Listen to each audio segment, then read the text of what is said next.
பாமக வழக்கறிஞர் பாலு செய்தியாளர்களை சந்தித்து வருகிறார். அந்த நேரலை காட்சிகளை பார்க்கலாம். இல்லாமல் திராவிட முன்னேற்ற கழகத்துக்கு நாங்கள் ஆதரவு கொடுத்தோம். கலைஞர் அவர்கள் முதலமைச்சராக இருந்தார்.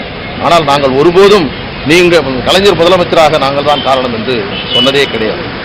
எனவே ஒரு பொதுக்குழுவில் நாங்கள் விவாதிக்கக்கூடிய கருத்துக்கள் எங்கள் கட்சியினுடைய நலன் சார்ந்த விஷயமாக இருக்க வேண்டும். அதிமுக பிளவுபட்டிருக்கிறது என்று சொல்லக்கூடிய நேரத்தில் அது குறித்து அது அவருடைய உட்கட்சி பிரச்சனை என்பதை அன்புமணி ராமதாஸ் அவர்கள் விளக்கியதற்கு பிறகு ஜெயக்குமார் இந்த செய்திகளை சொல்வது என்பது இது ஒரு தவறானது.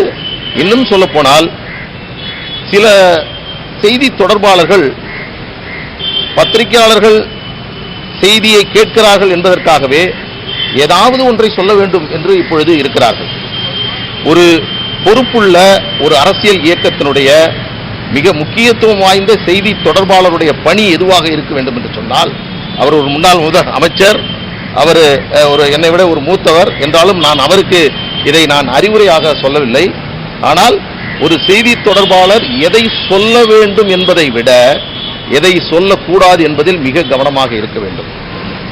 ஒரு கட்சி எடுக்கக்கூடிய முடிவு, கட்சியினுடைய தலைமை எடுக்கக்கூடிய முடிவு, கட்சியினுடைய தலைவர் சொல்லக்கூடிய செய்தியை செய்தியாளர்களிடம் பரிமாறக்கூடிய அளவில் மட்டுமே நம்மளுடைய பொறுப்பும் எங்களுடைய அதிகாரமும் இருக்கிறது. எனவே அந்த அடிப்படையில் பார்க்கின்ற பொழுது இதுபோன்று ஜெயக்குமார் அவர்கள் சொல்லக்கூடிய செய்தி என்பதை நாங்கள் அவருடைய ஒரு தனிப்பட்ட கருத்தாக நாங்கள் பார்க்கிறோம். ஜெயக்குமார் அவர்கள் சொன்ன கருத்திற்கு உரிய விளக்கத்தை அனைத்திந்திய அண்ணா திராவிட முன்னேற்ற கழகத்தினுடைய இப்பொழுது இருக்கக்கூடிய தற்காலிக பொதுச்செயலாளராக இருக்கக்கூடிய எடப்பாடி பழனிசாமி அவர்கள் விளக்க வேண்டும். அது அவர்களுடைய நிலைப்பாடு.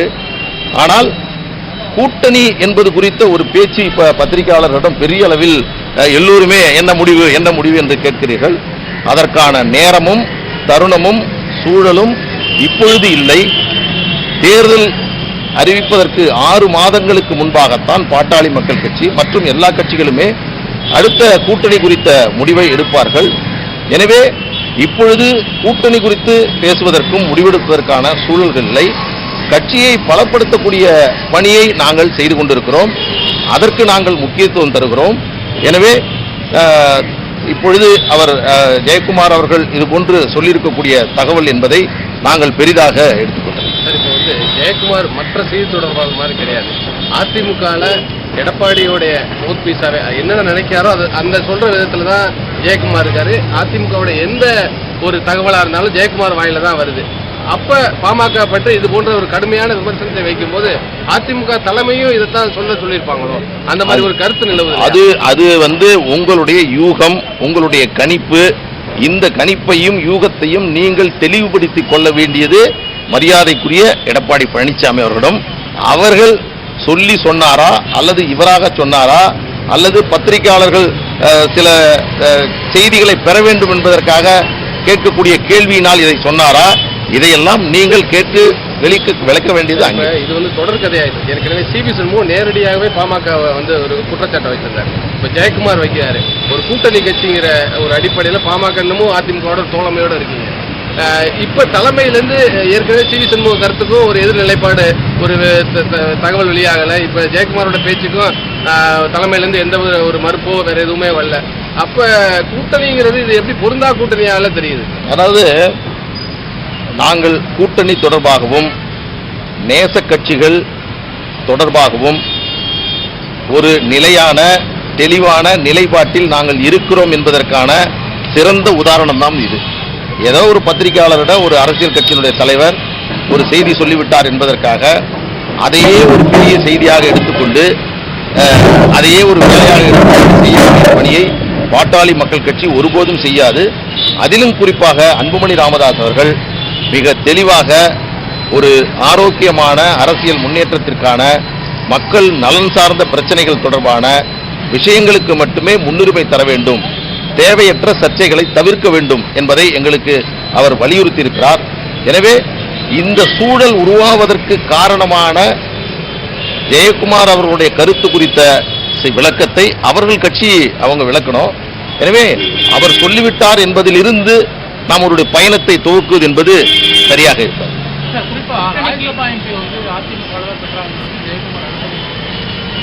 அதாவது நான் முன்னாடியே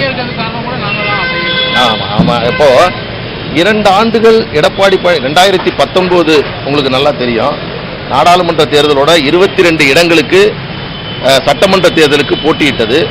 9 இடங்களை அதிமுக பெற்றது. அந்த அவர்கள் அப்பொழுது கேட்டுக்கொண்டது, நாங்கள் ஆட்சியை தக்க வைத்துக் கொள்ள வேண்டும் என்றால் நாங்கள் அந்த 22 நாங்கள் போட்டியிட வேண்டும் என்று சொன்னார்கள். நாங்கள் பலமாக இருந்த வட மாவட்டங்களில் நாங்கள் போட்டியிடாமல் அதிமுகவுக்கு ஆதரவு கொடுத்ததின் காரணமாகத்தான் 2 ஆண்டுகள் முன்னாள் முதலமைச்சர் எடப்பாடி பழனிசாமி அவர்கள் முதலமைச்சராக தொடர்வதற்கு நாங்கள் காரணமாக இருந்தோம். நீங்கள் சொன்னதை போன்று ஜெயக்குமார் அவர்கள் 2 ஆண்டுகள் தொடர்ந்து அமைச்சராக இருப்பதற்கும் நாங்கள் தான் காரணமாக இருந்தோம் என்று நாங்கள் ஒருபோதும் சொல்வதில்லை.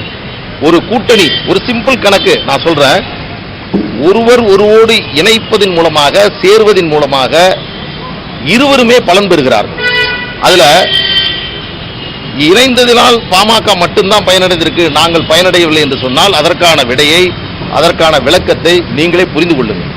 எனவே இது அவர் சொல்லிவிட்டார் என்பதற்காக இது நீங்கள் கேட்கக்கூடிய கேள்வியை, இதே கேள்வியை ஜெயக்குமார் அவர்களை பார்த்து நீங்கள் கேளுங்கள். அன்றைக்கு இந்த 2 ஆண்டுகள் தொடரக்கூடிய வாய்ப்பு யாரால் கிடைக்கப்பட்டது என்று நீங்கள் அவர்கிட்ட அந்த விளக்கத்தை கேளுங்கள். ஆனால் ஒன்றை நான் தெளிவுபடுத்த விரும்புகிறேன். பாட்டாளி மக்கள் கட்சியினுடைய செல்வாக்கு என்ன, தமிழ்நாட்டில் பாட்டாளி மக்கள் கட்சியினுடைய பலம் என்ன என்பது எல்லோருக்குமே நன்றாக தெரியும். மீண்டும் நான் தெளிவுபடுத்த விரும்புகிறேன், அதிமுக எப்பொழுதெல்லாம் வீழ்ந்து கிடந்ததோ அப்பொழுது அது மீண்டும் உயிர் பெறுவதற்கு காரணமாக இருந்த பாட்டாளி மக்கள் கட்சியை மறந்துவிடக்கூடாது. இருவரும் பலன் பெற்றிருக்கிறோம். உடன்படிக்கை என்பது கூட்டணி உடன்படிக்கை, தேர்தல் உடன்படிக்கை, தொகுதி உடன்படிக்கை. அதில் கூட்டணியில் சேர்ந்திருக்கக்கூடிய இரு கட்சிகளும் பலன் பெறுவார்கள். ஆனால் அதற்கு பிறகு இது போன்ற கருத்துக்கள் சொல்வது என்பதை ஜெயக்குமார் அவர்கள் தவிர்க்க வேண்டும். அவர்கள் கட்சிக்குள் இருக்கக்கூடிய பிரச்சனைகளை, அவர்கள் கட்சிக்குள் இருக்கக்கூடிய குழப்பங்களை தீர்க்க வேண்டும். இன்றைக்கு எடுத்துங்க, அதிமுக அவர்கள் அந்த கட்சியில் இருக்கக்கூடிய குழப்பங்கள் தொடர்பாக ஏன் நீதிமன்றத்திற்கு போறாங்க? ஏன் தேர்தல் ஆணையத்தில் பல அறிக்கைகள் வருகிறதை பெற மறுக்கிறார்கள்? அங்கே நடக்கக்கூடியது என்ன? ஆனால் இதையெல்லாம் நாங்கள் தவிர்த்த வந்தோம். இதை பேச வேண்டிய, இதை சொல்ல வேண்டிய, இதை நினைவூட்ட வேண்டிய இடத்திற்கு நாங்கள் வருவதற்கு காரணமாக இருந்தது ஜெயக்குமார் அவர்கள், நாங்கள் அல்ல.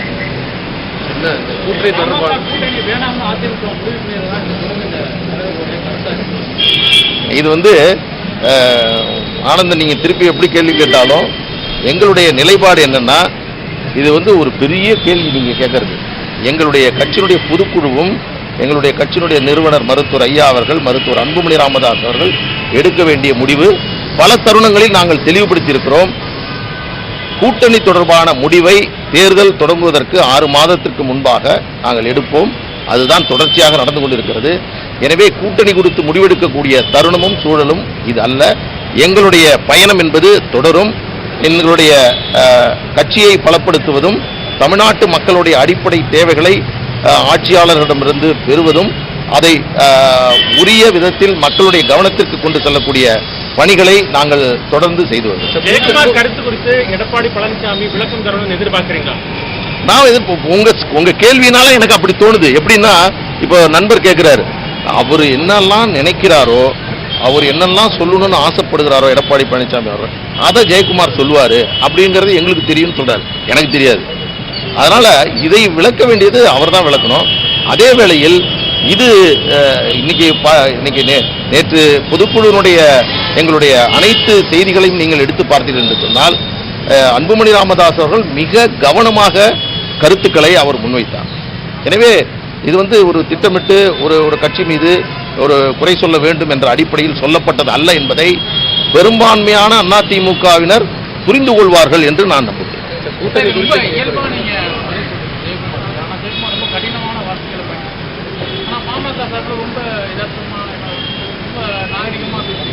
ஒருத்தருக்கும் ஒரு குணம் இருக்கு. நான் உறுதியாக இருக்கிறேன், நாங்கள் தன்னம்பிக்கையோடு இருக்கிறோம் என்பதை எங்களுடைய செயல்பாட்டில் காட்ட வேண்டும்.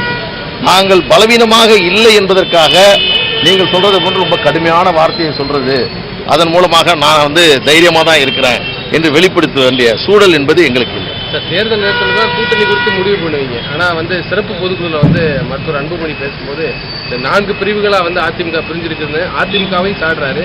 அதே கூட்டணியில் இருக்க பாஜகவை வாட்சி அரசியல் செய்யலை அப்படிங்கிற மாதிரி ஒரு கருத்தையும், அந்த கூட்டணியிலிருந்து பாமக வெளியேறதுக்கு ஒரு சமிக்கையா தொண்டர்களுக்கு வந்து அந்த பொதுக்குழுல அன்புமணி பேசி இது வந்து நீங்க செலக்டிவா பாக்குறீங்க.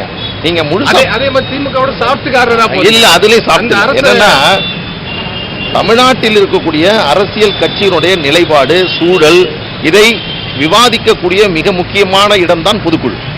அதுல நாங்க விவாதிக்கிறோம். நாங்க என்ன சொல்றோம்னா, திமுக இப்பொழுது பல விமர்சனங்களை மக்களிடம் எதிர்நோக்கி இருக்கிறது என்று சொன்னோமா இல்லையா? அப்போ எல்லா கட்சிகள் மீதான ஒரு நிலைமை என்ன என்பதை நாங்கள் விளக்கி இருக்கிறோம்.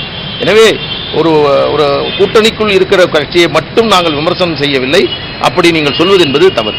இதே அதிமுக வந்து பிரிஞ்சிருக்குன்னு பாஜக பல்வேறு கட்சிகள் விமர்சனம் பண்ணாங்க. ஆனா அதுக்கெல்லாம் அவங்க இந்த கேள்வி நல்ல கேள்வி. நான் என்ன சொல்றேன்னா, இன்னைக்கு எத்தனை பேர் பத்திரிகையாளர்கள் நீங்க போய் பல கேள்விகளை கேட்குறீங்க.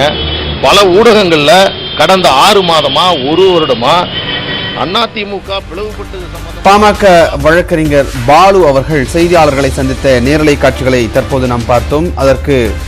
அதில் அவர் பல்வேறு விஷயங்களை தெரிவித்திருந்தார். குறிப்பாக அதிமுக தரப்பிலிருந்து ஜெயக்குமார் அவர்கள் தெரிவித்த கருத்திற்கு தன்னுடைய பதிலாக பல்வேறு விஷயங்களை தெரிவித்திருக்கிறார். இது தொடர்பான மேலதிக தகவல்களை தொடர்ந்து அடுத்தடுத்து வரும் செய்தி தொகுப்பில் நாம் பார்க்கலாம்.